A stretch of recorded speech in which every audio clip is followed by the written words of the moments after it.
we've got a kind of big encompassing topic now. And this was a great article prompting this discussion from The Hollywood Reporter. Box office, existential crisis ahead as Hollywood rethinks what makes a hit. This is such a fabulous read. You guys, please go read this article from Pamela Kintuck. It is so good. I'm a big fan of it. And basically what we're talking about here is that the 2023 box office had a lot of surprises for many people. It was weird. Many people, including somebody whose name is on this show, did not think, Super Mario Brothers or Barbie were going to be our biggest films. I'm a person who did not think Barbie would have been the biggest film of the year. And here we are. It was a record-breaking year for the box office, and yet it's a dichotomy because we look at so many flops, and those flops, normally we hang on the negativity, and a lot of those were tent poles that flopped. And yet here we are with a record-breaking box office year. So we were carried by a very small, group of films. Exactly. And what this article does so well is it points out how typically what's been a banger at the box office, superhero fare, has really fizzled. And we can't rely on these old existing existing IPs or tentpole kind of things.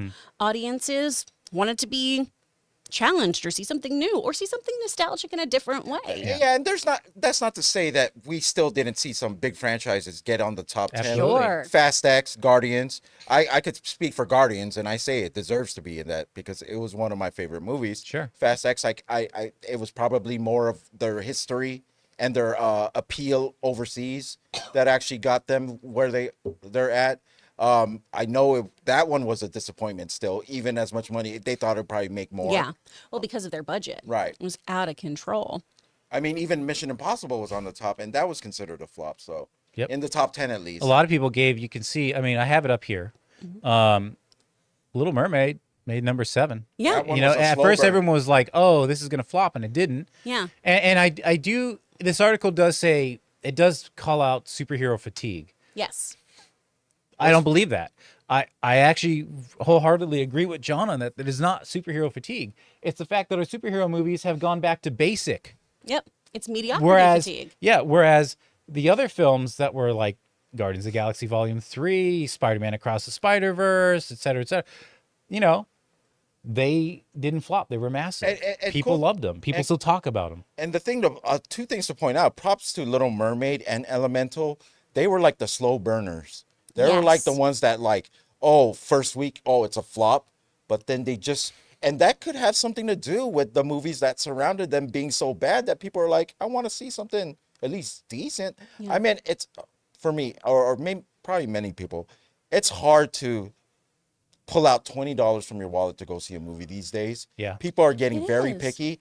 And if there's going to be plot holes throughout, it's just like, And I'm going ahead of myself here because I know we're going to get to that part, but there's Christmas time. It might have been a bad time for Christmas movies this year, just because people don't have that much money. I mean, Christmas is an expensive month for a lot of people, and the last thing people are going to think about doing is forking over $20. Well, they're going to be picking on what they see. Yeah. You're going to be a very, very conscious consumer. You're also not going to do a lot of the stuff you usually do at a movie theater too, right? You might, if you're only going to see one movie this month, you're maybe not going to the concessions. You're maybe not doing all those other things. Or if you're seeing multiple movies a month, you're definitely not doing the others. And we do see this comparison, this year-to-year comparison, 22, 23. And audiences are coming back. Yeah, audiences are coming back. We crossed over the $9 billion mark domestically, which is fabulous. It's so great to pass that hurdle.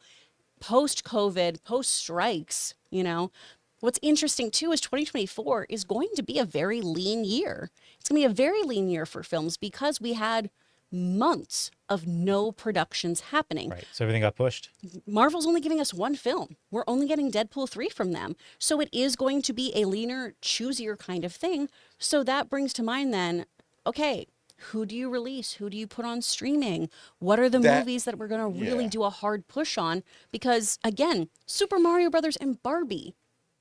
Oppenheimer with Barbie. You can't have that lightning in a bottle again. And there's things that are happening which folks have predicted that it's like what streaming, for example. I think that affects, I know John doesn't think, I think he doesn't agree with me on this, but I believe the streaming thing does affect people's decision to go see a movie or not sometimes. Sure. Absolutely. You know what I mean? Well, I just said it just now. I was like, yeah. Oh, Saltburn's already streaming, so I'm going to go see the holdovers. Especially counteracting with the amount of money to take, let's say, should I take my kids to go see Sonic 3? Oh no, we already got them streaming. They're streaming stuff. We'll wait for it to hit, and they won't go see. That's going to be something that they're going to have to figure out, if you can figure it out. Everyone's tendencies are different. Some days I feel like going to a movie theater, some days I don't. You know, there's some movies I feel like going to the theater for, and some I will not go to.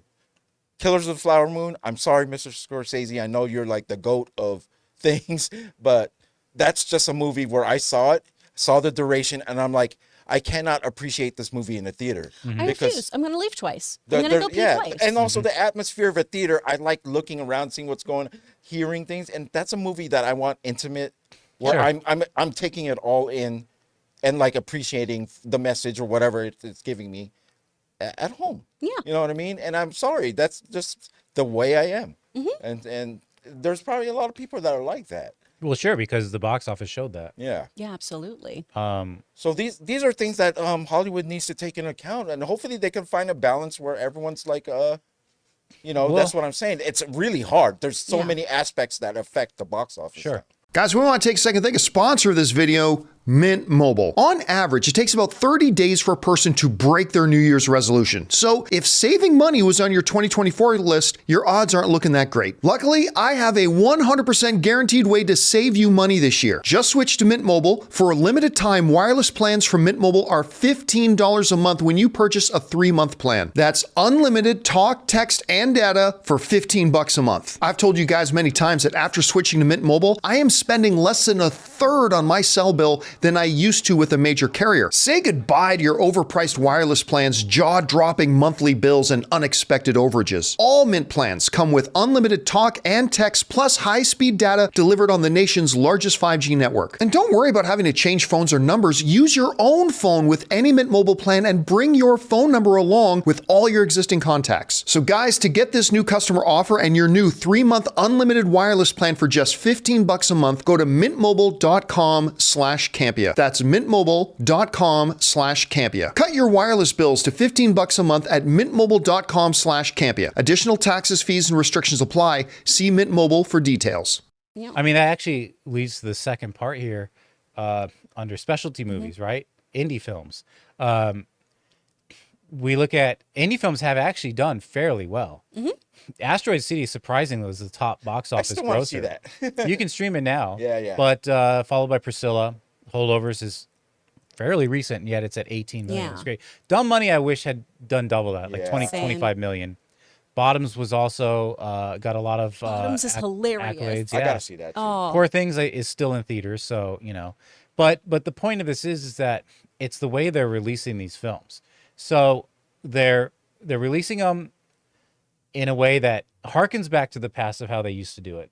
L.A., New York, maybe Chicago, and then they go a little wider. yeah. And then they hope that they can just keep these movies in for months. Well, they can't really keep them in for months anymore. They can extend it, but not the way they did before. But what they can do is they can do the get the hype at the events, right? Oh, like yeah, TIFF like all and the whatever. festivals. The festivals. Open up a small, okay? And then after a couple of weeks, they're going wide, which is what they did for the Holdovers. They did it for Asteroid City. They did it for Poor Things. And then they can hold that there for a while. And the point is that if you go wide, it's in everyone's face, and it's relatively cheap advertising. And then you go VOD, and people are like, "Oh, I just missed it, but I just saw that But I in can go see theaters, it so now." now I'm going to go catch it." And it seems to be working. So Yeah. they're using the release as a marketing tool for VOD now for these smaller films. Oh, I think that's great. absolutely. I completely agree. My favorite line from this article is, "The sure bets are no longer sure bets. We're living in a parallel universe." Yeah. So kind of with that in mind, like what is our takeaway for 2024, right? Because the thing for me is we shouldn't underestimate the power of nostalgia done well, right? Mario and being iconically how it's supposed to look. Yeah. We shouldn't underestimate things that are perceived to be female audiences, because Barbie struck a chord with all genders, right? And then diverse storytelling has been doing so well too. So I feel like all of the kind of things that people have been saying you can't do or shouldn't do, 2023 was just like, nah. It's attracting to younger audiences, and the article touches on that too. That younger audiences are looking for, especially like in aging now Gen Z, they're starting to be like, oh well, I want to experience like different things in cinema, not just like your typical tentpole. I mean, want to see Korean films. For example, there is that, but even I was surprised that Talking Heads stopped making sense. That hit with Gen Z. It hit a chord, no pun intended. It's a concert film from 1983, I want to say. And it was re-released because of the 4K release. It got a lot of young viewers going to see this and to go see David Byrne and their music, which is kind of like, it's striking chords now with a generation that kind of is looking for something different. And that's the whole point. And then there are going to see other films like Poor Thing, Saltburn, whatever. Yeah. One thing I could say about this year, the one disappointment as in box office wise, I think was The Creator. What a beautiful movie, I believe. Love that film. That confused the crap out of me. I guess maybe it just wasn't there for some people. Next year, the only movie I could think of, because we're getting a little break from superhero movies next year, which it probably does need. And if it comes back in 2025, like really hard, like, I mean, and it still doesn't make money, then that could be a great sign that maybe we do need to let go of this genre a little bit more before bringing it back. Well, and we're getting two very odd ones next year, right? We're having Deadpool for the Marvel side of things. Oh, there you go. I'm sorry. I'm sorry. Right? You're the correct. thing is we're that getting it. We're just getting that, and then we're but getting that's the not really a Joker. superhero movie to me. Exactly. It And then feels we're like getting- it's just like crazy. I don't think the movie. problem is superhero movies, And we're though. getting Joker 2, Yeah. which is not. I think what we're looking for is, again, a nuance to our superhero films, which even Marvel did give us for years, and not like the basic, tropes of superhero. Here's a hero, cookie cutter. here's the bad and that's guy. because they cranked out so many. Yeah. Right. So I think I agree with you in terms of limiting it, because now we can get quality over quantity, and that stokes excitement again for each like as it progresses within their phases or whatever. Yeah. I think DC just, people knew it was a dying breed. So movies like The Flash, like Blue Beetle and Aquaman, we're just gonna feel the burn. Yeah. Yeah, well, 2024 for me, the only movie I could think about is Sonic 3. Yes. I cannot wait to see Shadow on screen. Let's go. But that's the only thing that I could figure. I hope it makes money like the past two. But other than it's all blank to me, because I don't even know what's people are excited for. It's hard to tell. Well, that's what Hollywood's trying to figure out. Yeah. There's trends change a lot. I mean, Barbie became a trend in a little bit in a way. It became a movie to an event, to a mega event, where it just To a shorthand. Yeah. I can't tell you how many people started doing the "Hi Barbie." Every time I go to the theaters now, it's weird to me that I don't see someone in pink. Like Yeah. till 'Cause this it was day. such a thing. It was like such a till thing. this day, I got so used to it. Like I'm like, where's all the? It's like I almost miss it in a way. I'm usually wearing a fedora and a forlorn expression, but that's just me. Oh, okay. I'm in my bear onesie. I With an expression of what have I done? I gotta say, props to those two studios that happen to place those movies together, because I think that was the most memorable movie-going experience I've had this year. Just seeing the two of those movies really kick ass, and just like everything else that opened up around it, I don't even remember. Have you heard Margot Robbie sit down with Cillian Murphy? No, I haven't. Oh, I want to watch Did that. they do that for Is GQ? that or actors on something? actors? Actors on Yeah, actors. okay. It's great. And there's a really great moment where she talks about how, the folks involved with Oppenheimer told the Barbie people, you should move your movie date. And she was like, you move your movie date. If you're so scared, you move it.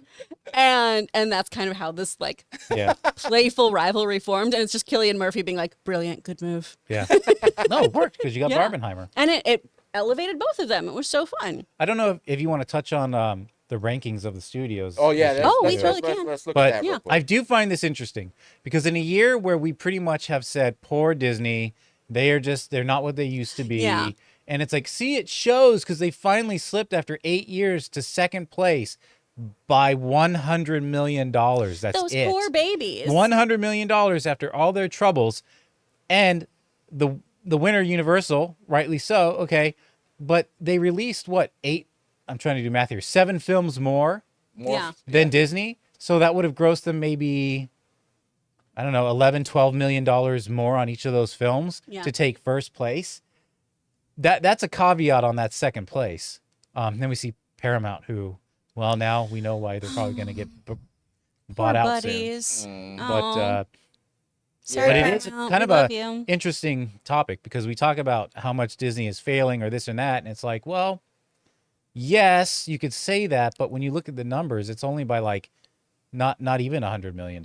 Yeah. So And one highlight of that is that Paramount actually released a Transformers movie this year, which Yeah. usually gets them. I know it's been a downhill thing, Yeah. but Mm-hmm. that's a property that I think years before they depended on. who was They could that? Who depend was on. that? That was Universal. Rise That of was, the Beast, Paramount. Paramount. Yeah. Oh, Paramount. Yeah, yeah. And the yeah. year before they had obviously Sonic and then Top Gun. So Right. they were having these. Remember bangers. right after after the pandemic, we're like, wow, what is this Paramount? They're like soaring. They're the new. Yeah. They're the new. There's Yeah. always a shocking movie. Top Gun was a shocking movie Sure. at the box office. People didn't know people were gonna go back, like the guys and like the sons or whatever, the fathers, whoever. Yeah. The people who loved the first Top Gun, who wanted that nostalgia, they went over and over. I saw Top Gun 3 times. And yeah, 2 of those times I didn't plan on. Actually, one was because 40X had to see it. Yeah, it was like one of the movies where I said, I got to see that 40X. It worked. And then another time, there was nothing else to watch during that time. So Yeah. Also, something interesting, and this is the left brain of me talking, but you know, Warner Brothers is third place with 16 films. A third of that is Barbie. Yeah. So the other 15 films, that just goes to show you those DC films weren't really helping them at all. When They a were third of yours is releasing- one yeah. movie out of 16. Yeah. Because it was what? Shazam, Blue Beetle, Flash, Flash, Aquaman. and then Aquaman. Yeah. So you got And 4 Didn't really help. duds. Yeah. Oh man. Just goes to show you. So this should be eye opening to studios, and I think that's why they have moved on to Gunn. I think that's why Iger has removed the middlemen from Feige. I think they're agreeing that they need to, instead of expand, give us quality.